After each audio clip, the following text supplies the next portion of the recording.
everyone. This is Vidhi Berry, your health transformation coach. Welcome to day 7 of re-engineering your health.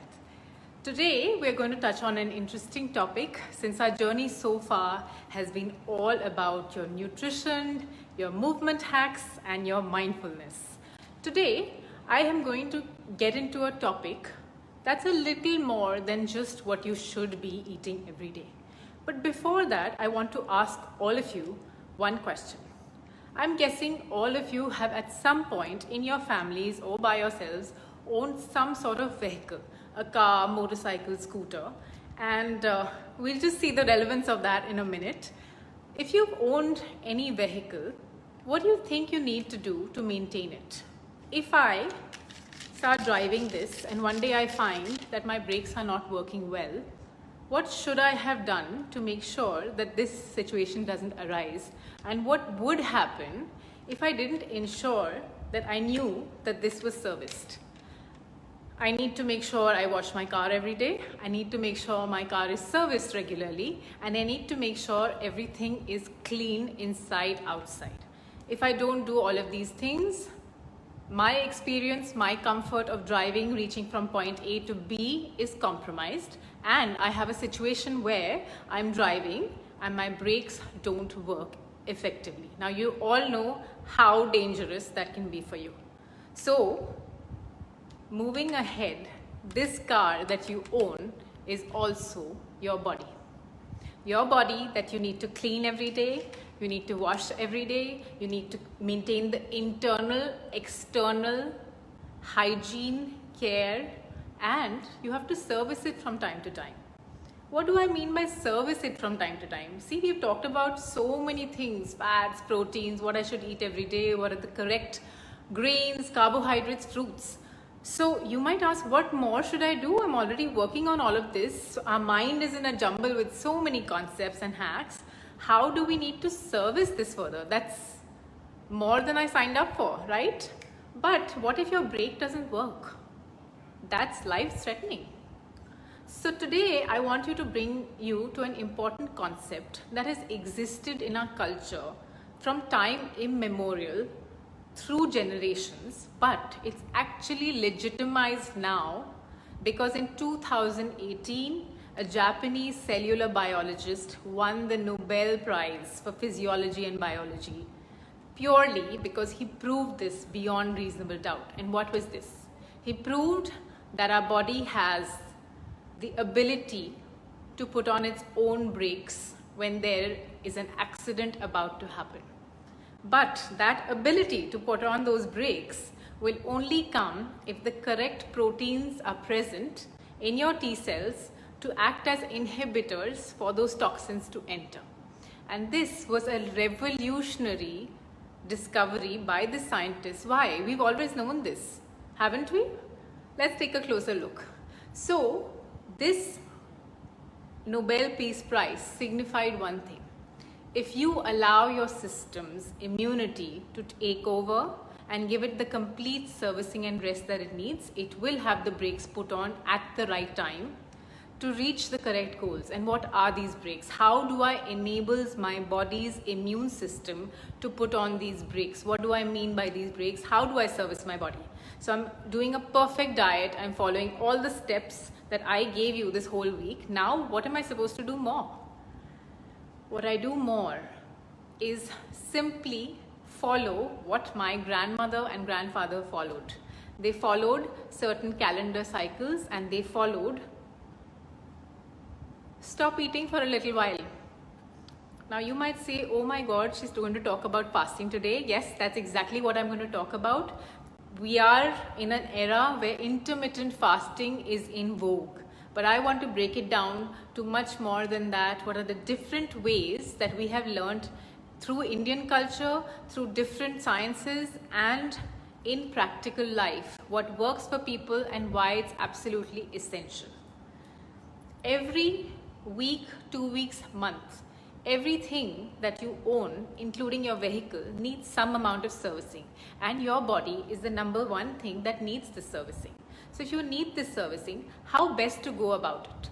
So just like the gadgets you have, your body and where it is in terms of development, immunity and your capacity to do things will be different for all of us. Having said that, the simplest is to start with what's popular, which is now, and we are in a stage of intermittent fasting, and then the tougher ones are to go to what the cellular biologist proposed. When I want my body's brake and immune system to work efficiently, what do I need to do?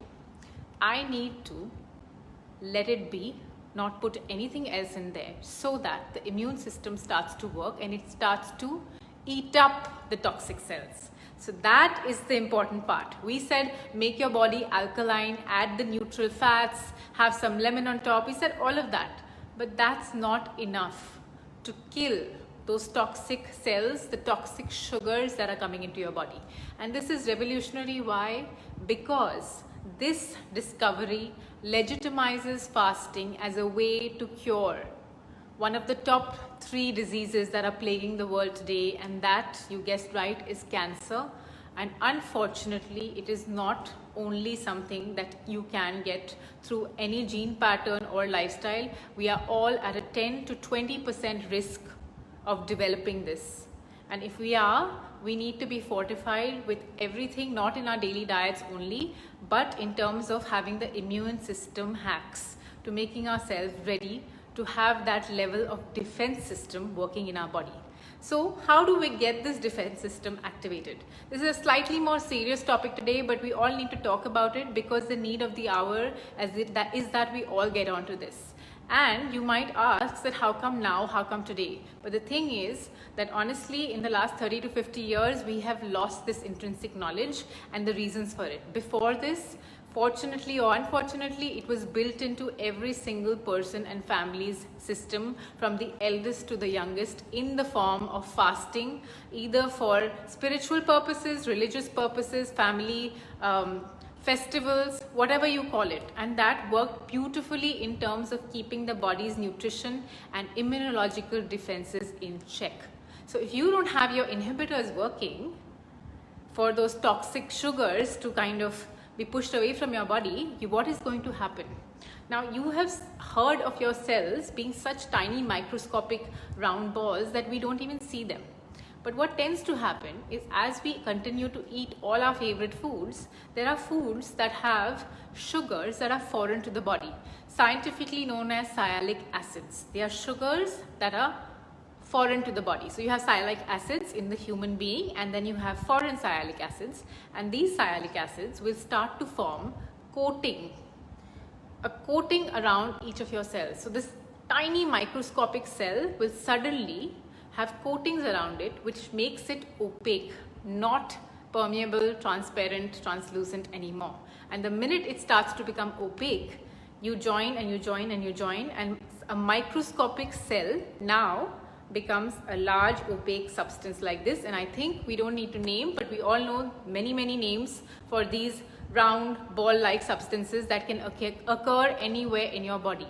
So remember, the cell was translucent, transparent, light, microscopic, and now when all of these sugars, these alien sugars, have been allowed to form a body inside you, they can actually be seen through the naked eye or through the scans, and they are large enough for us to even measure.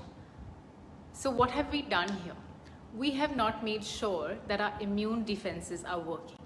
And how do we get these immune defenses to work? The number one is to just follow the basics. And the basics is to start with the 12 hours that you have between your dinner and your breakfast. That's a basic that we followed, which is why breakfast is called breakfast. You're breaking your night's fast. So that's as basic and as simple. So why even talk about that? Talk about that because our lifestyles have changed. We are up late at night. We are up watching me right now. And we're not going to sleep as soon as this is over. And then we might reach out for a chocolate or a midnight snack. I have been asked on this program of what do I do for a midnight snack? And that's exactly where the problem begins. Because midnight snack doesn't happen once in a while, it tends to happen more than once a week. But fasting doesn't even happen once a week. So here is the real dilemma of what we're talking about. You might say that 70 years ago, we know people who survived till their 90s, 100s with good, hale and hearty health without ever having fasted, just doing this basic dinner to breakfast 12 hours. I would agree with you, but they followed the discipline of eating at the right time. Unfortunately, today that is not in our habit system, and many of us find it quite challenging. And that is why the need of the hour is to start understanding these different concepts of fasting and cleansing. Both go hand in hand. The mathematics of it will be individual for each of you. So it will not be the same for every one of you. But what can we work out for a larger percentage of us? We can all make sure, whatever our lifestyle circumstances, whatever issues we face in terms of our hormones, we can still maintain 12 hours with a view to stretching it just to 16 hours at least twice a week. At least twice a week. Popularly known as intermittent fasting. Just twice a week, if I extend my dinner to my breakfast by 4 hours, maybe I make my dinner a couple of hours earlier, maybe I make my breakfast a couple of hours later. So the need of the hour is to understand that even if I do this twice a week, it's one step forward towards making sure my immune defenses are up. Number 2, I can get into cleanses. So what are cleanses now? Cleanses are anything from making sure you just have water all day for 24 hours. I know that's sounding really hard to some of you. It's really hard for me too. So how do we get there? Because a lot of us who are fit, trust me, don't necessarily stay hungry. We still keep eating small meals, and some of us have 3 large meals a day. So actually not eating or not eating your regular meals can be quite emotionally disturbing for some of us. And if I start saying that do that every so on and so forth, that becomes even harder. So what's your motivation? Your motivation here is that you are actually rewarding your body. You're rewarding your senses, you're rewarding your mind. And yes, you will have that point of pain. And again, like I said before, push past that point of pain. You have to push past that point of pain because you are anticipating pain. It comes, and the minute you push past it, you've gone to the next level.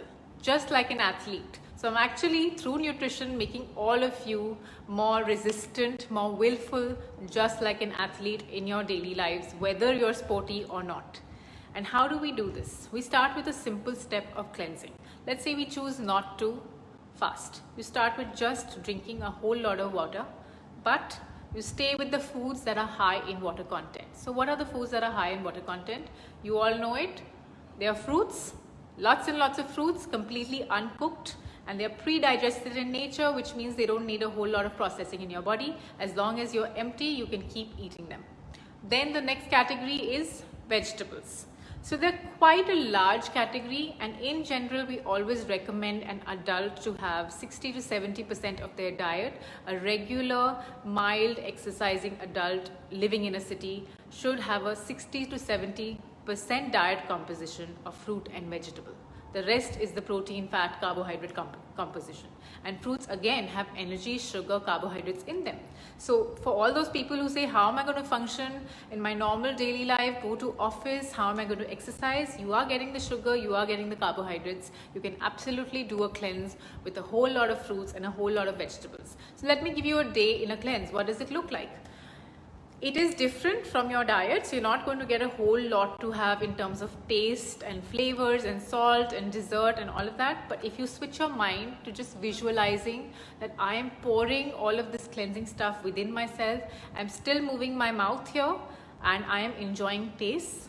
But there are certain categories that I'm not going to have because that clogs. Imagine your body has a drain and you're clogging that drain every single day, and one day you choose to unclog it. This is that day. So we start with the cleanse, which is 3 to 5 portions of fruit between 9 a.m. and 2 p.m. 3 to 5 portions of fruit. Of course, thick juices are an option, but 3 portions of fruit, 2 portions in a juice, great. We can start mixing leaves to this. So anything from parsley, celery, coriander, mint, all acceptable. Different concoctions. Be careful, lemon is fine, but we want to stay away from honey and other nuts at this point. We don't want to clog all of that stuff. Then we come to our vegetables. So the next category, when you start with your vegetables, avoid mixing fruit there.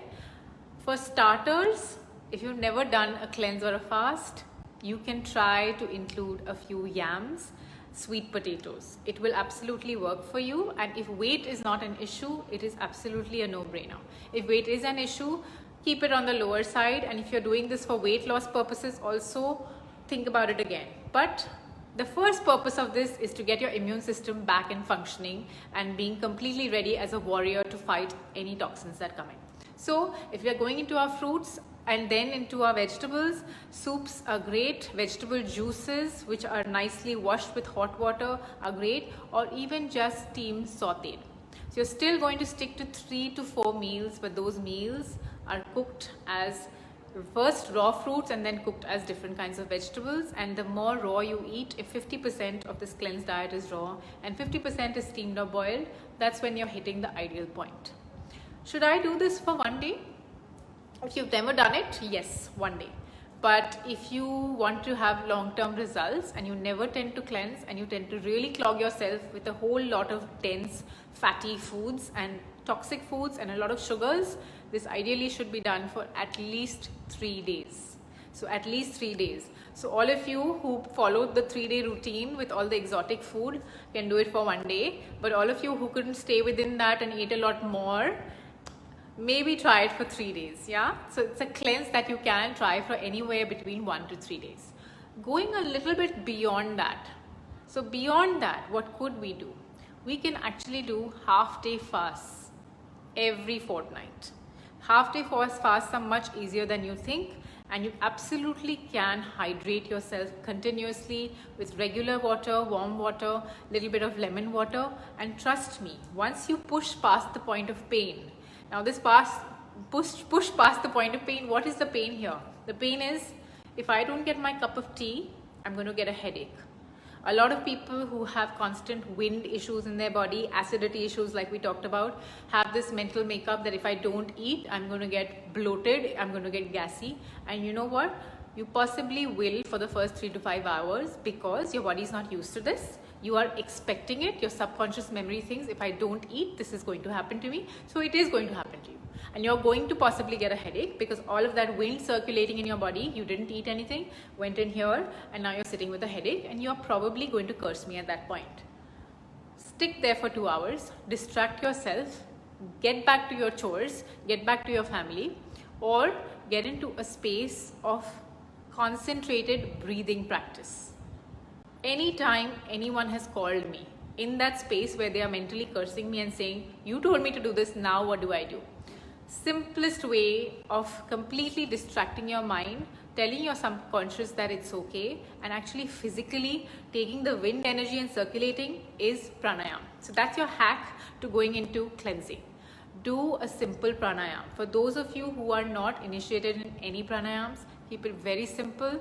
Do one nostril breathing from left to right. So from your left nostril, breathe in 5 times, take out the breath, exhale from the right nostril. You're simply just going to 2 fingers down, Vishnu Mudra, cover your right nostril, take in 5 breaths, cover your left nostril, exhale 5 breaths. Then again, inhale, exhale.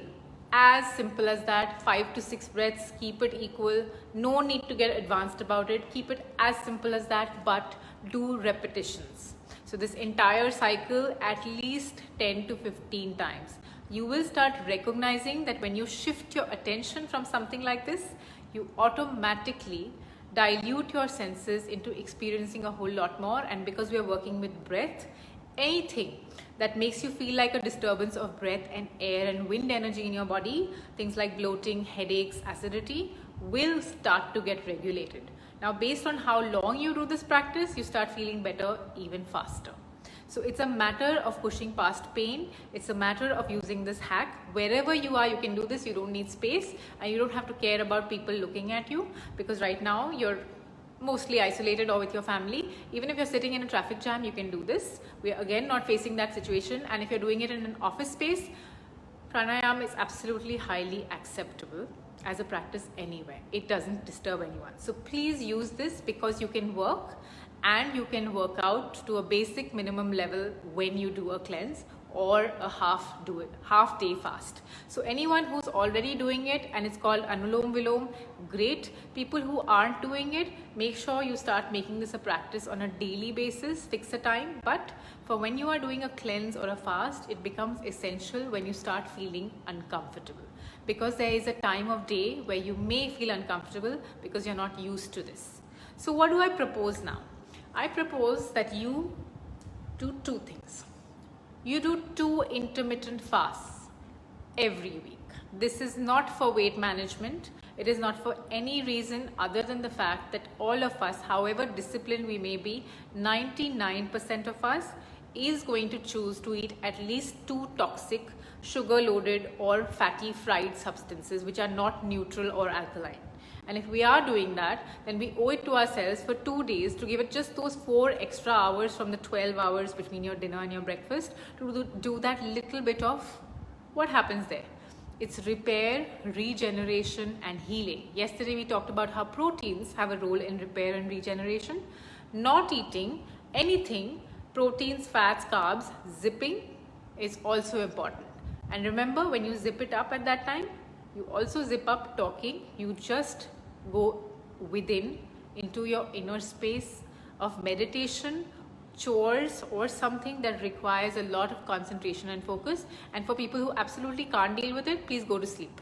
That's another easy way of dealing with it to begin with. So you absolutely can sleep for those 2 extra hours or sleep later, however you want to manage this, but it's still simple because we expect you to sleep 7 to 9 hours at night. And if you are sleeping, half of the time is gone right there. So it's only 3 or 4 hours before and 3 or 4 hours later. If you equalize it, it's not really hard. So 2 days of intermittent fasting every week because you owe it to yourselves whenever you put that samosa in there or 1 scoop of ice cream. You're just compensating, and it's a trade-off, it's a set-off. Then the next thing I propose is a 1 day every fortnight, half a day fast. Why do I want you to do this? Because I want your resilience, your willpower to go from wherever it is as a regular person to something exceptional. I want you all to become willful athletes in your daily lives with nutrition. And this requires some amount of discipline and consistency to have those inhibitors working in your body. Some amount of discipline is required. Wherever you choose it, up to you. If you keep it undulating and say, I'll do it whenever I feel like, usually we lose touch with it. Usually we are not able to do it every fortnight. And I find people saying to me that, I did it once in 3 months, and then I did it once in the next month, and then I did it 2 days. Doesn't have the same level of impact. It's still great, but not the same level of impact. So the half day fast would actually just begin with water and lemons, and you would get to eating anything after 3 to 4 p.m. You could choose to eat 1 meal or 2 small meals. The intermittent fast, you would eat 3 or 2.5 small meals within those 8 hours, which could be between 10 a.m. and 6 p.m. those 8 hours. And you're still eating smaller portions. You're not eating as if you're going to fulfill 2 days of calorie counts. So be mindful of that. Now, a quick note here.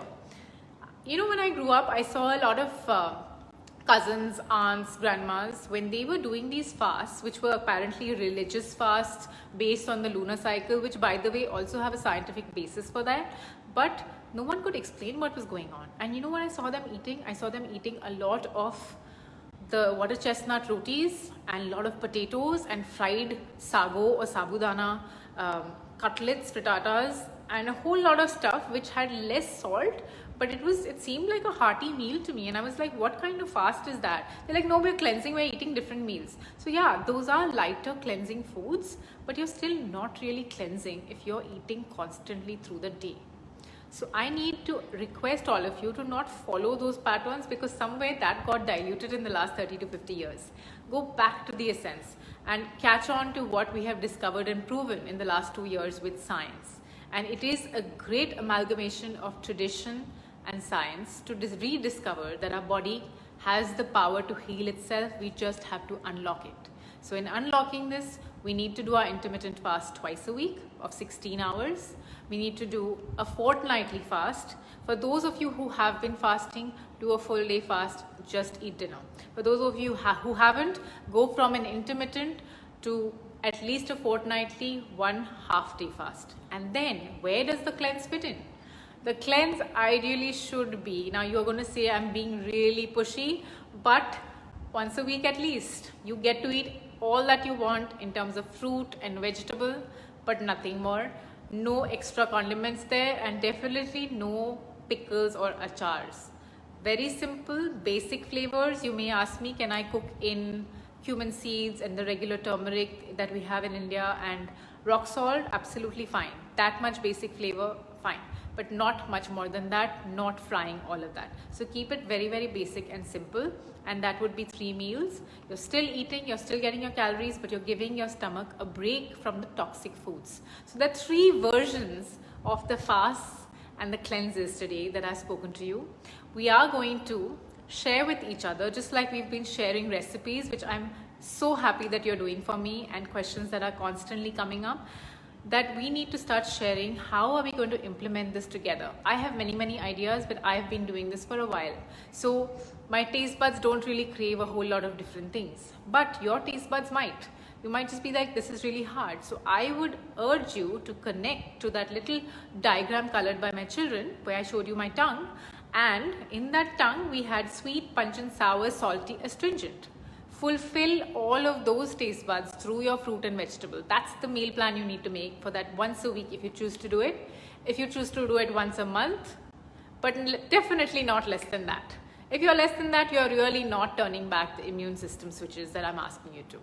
And then finally, the most important hack in this is 5 to 10 minutes of a simple Anulom Vilom Pranayam, or an advanced version if you already know that, to make sure that the air, the wind energy inside your body stays balanced, because you're doing something different. You're giving it a real jhatka push, and it's a servicing for your body. So ensure that you've got all of these down and you start working on it. Now, this whole week has been a journey of nutrition, food, and me really shaking you guys up and saying that, you know, what you were familiar with it is not so great for you. And now you need to do all of these new things and also fast. So what I want to request you all to do now, take a little bit of a breather. Think about all the concepts I've gotten there, from the fats to the alkaline and the pH levels in the body to the different kinds of proteins. Explore your body, explore your tastes. Fix those days on your calendar when you are going to unleash the potential brake system of your body. Respond to me, and we are going to continue that dialogue for the next week, for the next 7 days, but with a little bit of a switch. What's that switch going to be? The switch is going to be from just our individual health practices to our families now. Our families, from the little children, the toddlers, and the children that grow into teenagers. That's the time, 0 to 7, 7 to 15, where the mind forms its subconscious, unconscious ideas about health. And if we don't try to change that, if we don't learn to initiate the right practices, we are going to struggle, like a lot of us are struggling while listening to me, that how can I do this? Because my gut, my emotions, my habits don't allow me to. Imagine a child growing up thinking that, wow, I'm going to just eat very normal, plain food with different colors on my plate, and I'm not going to fuss about it, and I don't need to eat a piece of chocolate to satiate myself. I know it's really hard to think that, but a lot of people and a lot of children who have been successful at doing that is because that 0 to 7 is where the family helped them do it. I'm not saying don't eat the food that you grew up eating, but there's a whole lot more exposure now to children, and they are facing a larger toxic demons because natural foods that our mums grew up on is not available anymore. So we are starting a series as a continuation to this from tomorrow night, where we are going to take up health as family health, as child health, and understanding the usual myths around how to bring up children while eating and what an impact the family has on that, from the parents to the grandparents and the cousins. While we do this, we're going to talk about doing balancing movement activities, doing mindfulness activities with the family as a whole, and also while you're locked down, doing conflict resolution with the family, because that causes a lot of stress eating, that causes a lot of mental disturbances, and many times we absolutely stop exercising and sulk in one room. So in order to work with all of this, we are doing this series from Monday to next Sunday, and I'm very, very excited to share with you because we are going to get some cases from you where you're going to tell us what your food challenges are with your children. Tomorrow, the topic is going to be a very, very complicated, contentious one where there's a lot of science to go both sides, prove and disprove each other about milk consumption and whether it should happen or not, specifically for cow's milk. And because I work with maternity and children, I have a whole lot of insights on how milk transitions from mother's milk to different kinds of animal milk and what happens to our bodies, and what I've seen in the last 10 years of my experience where some of the science on both sides tend to be true. So I'm going to leave you with that today. Try out all the hacks, pen down your calendars with the cleanses, and share with me what you come up with in terms of your own personal cleanses. Make sure you like the FOMO NOMO page and turn on your notifications to receive alerts. Thank you for following the 7 days. I hope you have great insights into your nutrition now and how to get those breaks on in your body to heal itself. Have a good night, all of you. See you tomorrow.